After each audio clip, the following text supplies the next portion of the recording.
8h30 ce matin, à l'école du Bois de l'Étang, c'est le calme plat. La mairie multiplie les actions. Lettre du maire à Najat Vallaud-Belkacem, la ministre de l'Éducation, pétition et ce matin, ville morte.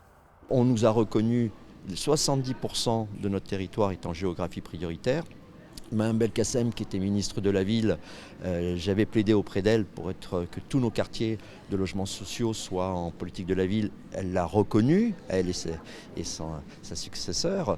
Et aujourd'hui, en tant que ministre de l'Éducation nationale, elle retire nos écoles de la géo. C'est complètement incohérent.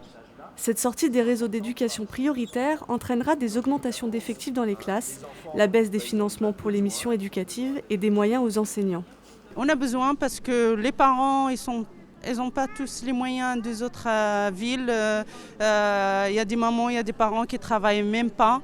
Alors pourquoi ils vont nous enlever toutes les aides qu'on a déjà? Notre quartier, le Bois de l'Étang, est connu pour être justement un quartier difficile. Et je suis vraiment... ça m'a scotché quand j'ai appris que la Verrière allait être retirée de ces zones sensibles. Ça m'a vraiment étonnée parce qu'il y a eu pas mal de faits divers ces dernières années et juste ça en dit long.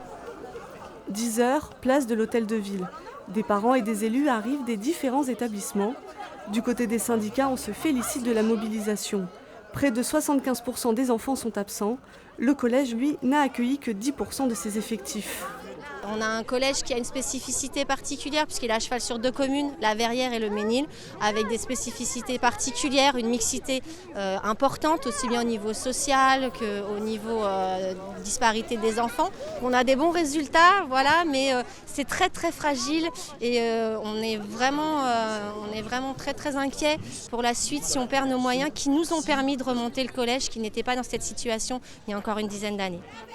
À 11h, le rassemblement a défilé dans les rues. Les actions vont se poursuivre. La pétition a pour le moment rassemblé de 159 signatures.